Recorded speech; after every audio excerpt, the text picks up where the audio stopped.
Stubs. All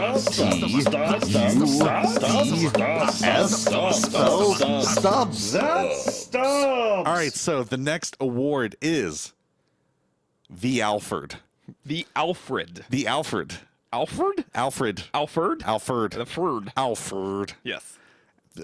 This is the best, I say, tertiary character. So it's not Batman. It's not Robin. It's someone further down the line. So it's not the background of background. It could be a background. It could be someone who's just there for a little bit. I had a problem with interpreting this as well because it's not just background character, but is someone who contributes to the plot. They can. Somewhat. It depends. It depends. Because I took this as like Alfred from Batman and Robin. You remember what Alfred does in Batman and Robin? He's dead. He's on a CD-ROM, isn't he? He's on a CD-ROM. No, he's dying. No, don't say I'm wrong. He is on a CD-ROM. He totally leaves Alicia Silverstone a message. He sure does. And basically, I was like, hey, Bruce Wayne is Batman. You have Look no at the reason. Batcave. You have no reason to have anything to do with Batman. But here's all this Batman equipment that you can use. Right. In Batman and Robin, he is contracting the same virus or same thing that's killing Mr. Freeze's wife. Right. And that's why Batman decides to go find Mr. Freeze to find a cure for him. So he's not integral to being in the movie, but he's there for the plot. That's how I kind of interpreted it. That's fine. Again, it just can't be a character or a main. I can't be a main character or even a second character. It's got to be someone. That's fine. Okay, that's fine. What do you got? Steve Lombard from Superman. Beck Bennett's character. Oh my gosh, Beck Bennett? Absolutely. That is basically a background character. Absolutely, perfectly fine. He's so pointless. No, he made me so good. He has a couple of great throwaway lines when he freaks out and gets scared. Yes. As Beck Bennett is prone to I told you, this person could just be set dressing if you want him to be. That's basically what he is in that movie. He makes a couple of macho comments to Clark Kent at the beginning, and then he acts like a child at the end when his life is threatened. He is a lost child at the end of that movie. And then, does he even show up like at the end? You see? Oh, I don't remember if he's there at the end. See, like, he's in the ship. He's flipping out because he doesn't have a seat, or he's getting buckled in. They have their moment where Lois and Clark kind of go off on their own. I don't know if you see him like at the end. He was the best set dressing for me this year in a movie. That's fine. Steve Lombard. That's fine because Beck Bennett is pretty funny. Beck Bennett's he should great. be in more things. Yeah. Mine I interpreted closer to being irrelevant, a little more necessary as a character, but still relevant to the plot. Yeah. And unfortunately, it is something that you have not seen, which is for Wake Up Dead Man. Yeah, I haven't seen it. Thomas Hayden Church in Wake Up Dead Man. He's basically like the groundskeeper of the. When you watch it, you have to tell me on whether or not you agree with my. Okay. He's there. Yeah. He's a part. He's a part of the cast. Yeah. But then he kind of like. He's sort of important, but he's got like maybe like 2 lines in the movie, and then that's kind of it. Okay. Like he's only there for one particular moment. You kind of forget that he's there until because of the whodunit nature of all of these Knives Out movies. Yeah. Is like, oh yeah, I forgot that guy was a character. Okay. All right. Well, that works. Oddly enough, Thomas Hayden Church just showed up in he's in Tires season 2. In what? Tires. What's Shane Gillis' show. Shane Gillis has. Oh, you're missing out. I don't care for that guy. Oh, you're missing out. No, he's not funny. He's hilarious. He's not funny. He's hilarious. No, he's not. Thomas Hayden Church is his dad. It's incredible. Okay. He is great in that show. Anyways. All right, moving forward. Next up we have the Age of Maultron Award. Maul. M-A-U-L. M-A-U-L, yeah. So essentially this is in honor of the things that we thought would be important, but were a little underwhelming and let you down. So this is another disappointment one? This is the most, remember what actually this is. Specified, I said this is the most underwhelming villain or story you thought would be, that you thought would crush it. So for me, I put the leader from Captain America, Brave New World. That's funny. I super disappointed. I mean, the movie overall let me Red Hulk gave me enough Red Hulk that Buster Stubbs. It checked the box. You know what I mean? But yeah, man, the leader part, Dude, it's just one of the things for all Marvel MCU villains where it's you've got a cool concept, you could totally make it work, but you throw it all away because every villain has to be there's redeemable and ramifications. sympathetic or whatever. Well, not just let that, him have but some like teeth and let him be a monster. either they you know get what I killed mean? or Yeah. they get put in prison. Not too many of them have gotten thrown in prison, unfortunately. Yeah. But like they don't get away. They don't like. There's not too many of them their die. dastardly plan isn't like, haha, I'll get you next time. Right. It's and his as a continuation of the Incredible Hulk character, who in the concept of that movie where he's been on the fringes, pulling strings or like manipulating things or being the cause for like why some things happen, just to say that he's there to like, haha, my plan can finally be enacted. It felt like why didn't you do this? It felt like before at any other episode 9 time? Palpatine.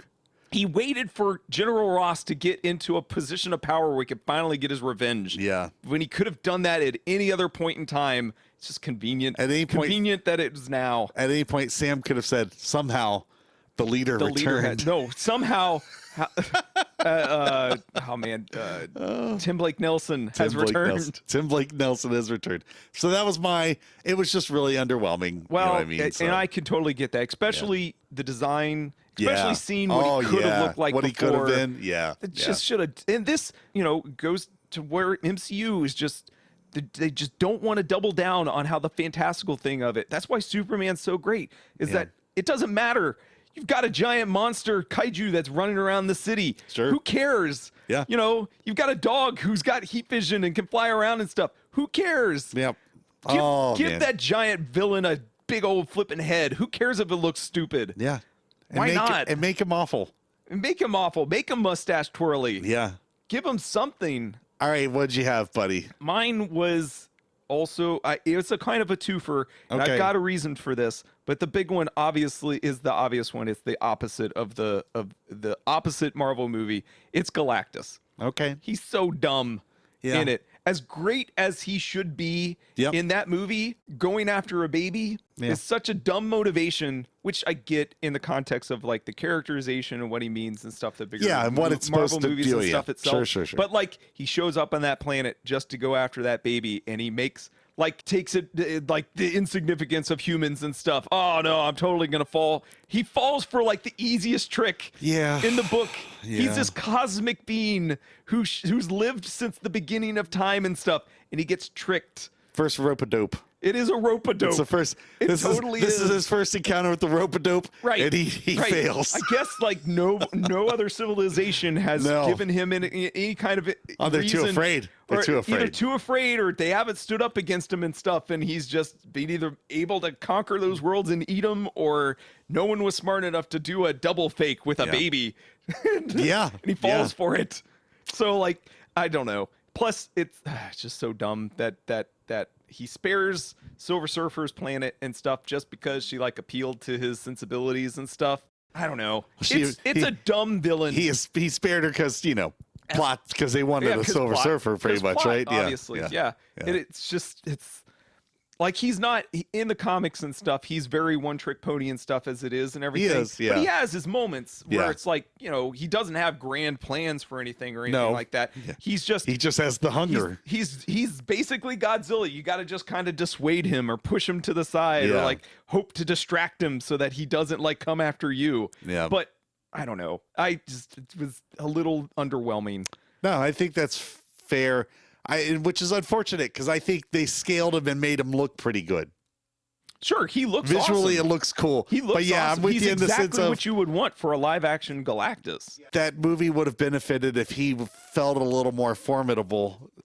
And he doesn't feel formidable. Yeah, they spend a lot of time. They spend a lot of time. That's right. They spend a lot of time talking about how formidable it is, and it's just like you just show it once. Just show me once. Like the happening. Yeah. It's like it's bad. We know it's bad. Yeah. We don't have to see any of it. No, he sure don't. It's out there. It's bad. There. So my counterpoint to this the other one? Was just as unnecessary villain that did not need to be there at all, and we don't know why he's a villain in it. It's something very recent. It's Wayne Knight in Five Nights at Freddy's. He's the teacher in it. Yeah, I don't get it. Why is he such a jerk? I don't know. In that movie? I don't know. He hates that kid. He hates that kid. He hates those her. animatronics kill him. Yeah. Why? because he Why hates is he that such kid. an asshole in it? I don't know. It's just, I mean, it's Wayne Knight doing Wayne Knight things, I guess. And it's kind of crazy that he's in that movie. Honestly, he feels more Jason Alexander than Wayne Knight. Should Jason Alexander may have been a better choice for that role. For someone who's never seen Seinfeld, why they aren't the same person or related in Seinfeld. Oh, they're just not the same person at all. They could be the same person in my head. But they aren't. They just aren't. George Costanza is not. George is a petty jerk. George is like a Wayne petty Knight man. George is a jerk. Wayne Knight is more of the jealous nerd. Is he? Yes. Isn't he Jerry Seinfeld's rival though? He is, but it's jealousy. He's fueled by jealousy he's jealous of Jerry. Okay. All right. Yeah. They are not the same. They don't occupy the same space. Again, as great as it is to see Wayne Knight in a villain role like Jurassic Park. Yeah. It was just such out of left field, and why he has to be this super douchey teacher in this movie. Why does he have to hate kids so much? Not kids. Why does he hate this kid? All you needed was like a throwaway line, like he knew where the robotics came from, or he had like some memory of like, you know, how bad those killings and stuff would have been. Anything. You get nothing from that. You get nothing. Why is he such a jerk? Yeah. Whatever. That was worst villain. All right, that's a good honorable mention, I'd say, for the yeah. All right, so next up we have down to the wire. I think we are coming down. Final three. Next up we have is The Cruise, which I call for the best action / set piece in honor of Tom Cruise, the man who is the man who runs. The man who runs. Again, I really might do who has the best runs. The best runs. That sounds great. I love it. Who did the best runs on screen this year? All right. So the best action set piece. You mentioned it, and I think this is going to be a little shocking. Mm-hmm. Finale, third act of Weapons. Those kids chasing her, man. Those kids chasing her. That's not an action though scene. They're chasing a lady and they tear her and rip her apart at the end, man. That's like saying that like a zombie, like any zombie chase is like an action Tell me that's scene. not a set piece. That is a set piece, my friend. It was the best one I saw here. Wait, okay, so you're saying that like in the concept of this cruise-like mentality where a literal Mission Impossible movie came out this year. I didn't see it. That is not sad. An action movie or like an action movie quality. This is for the best action or set piece. Scene? Action scene or set piece. I guess. And to me, of all the things I watched this year, nothing made me cackle more than those kids chasing that lady. I'm not opposed to it. It's just I would not have. It was so bizarre. Like an action the scene. fact that she goes into people's houses and they just come bursting that through. Whole movie is so wild though, like because it's not straight up horror. It's not straight up thriller. It's not an action movie in any regard at all. It's got a lot of things going on. A lot of things. It's just so maybe that's where we are now. Is like genres don't have to be specifically within those genre confines. It could be a lot of different things. Maybe I don't know. I'm not opposed to it. It's just I would have never guessed that's what your choice for this would have been. I thought for sure you had seen Mission Impossible, honestly. That's another franchise that should be gone. I enjoyed all of the other ones, and then I've heard multiple people say, like, oh, yeah, it's not very good. I'm like, oh, so now I'm bummed. Its apex was Fallout. That was the best one. Sure. Yeah. So, all right, so what was mine was the one that you've referenced already. It was Predator. Well, which sequence? Oh, do you want specific sequence? It's no, the best action scene or set piece. Action in it throughout is really good. The fight with the brothers at the beginning, the razor fields, the mech fight at the end. Pick one. Oh, I don't want What was the best one? They're all cool. I would say the fight with the dad at the end, man. That's a great fight. It's so short, though. I know, but it's great. It's like a samurai standoff. Yeah, I love it, dude. No, actually, no. The not the fight with the mech, but everything that him using the primitive, his DIY Predator weaponry and stuff to go through all those android soldiers. I wish we had Brad here because Brad pretty much said that was the worst part of this movie. What? Why? Because he's Brad. Okay. That's what I'm saying. I wish we had that.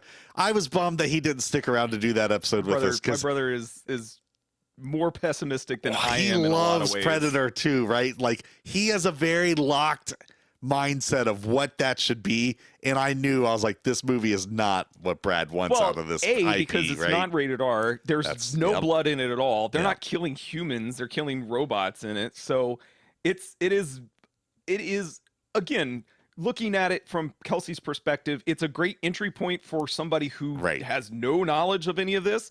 And anything, if she sees anything that's come before, it's definitely going to be a step down for her. Sure. Because it is totally against type from what this is. Right. Those are horror movies. This dude literally learns the Toretto lesson of family.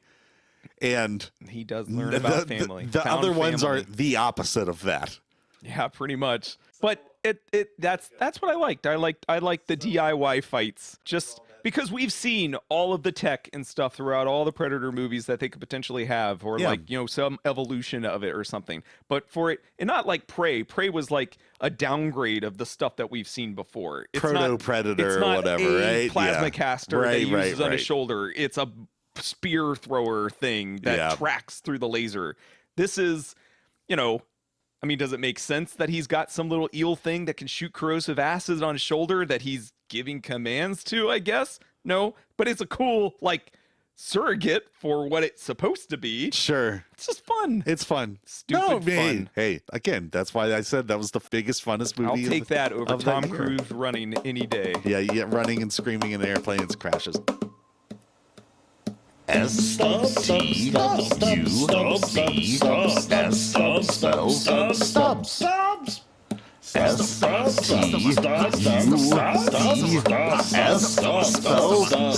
Stubbs all done.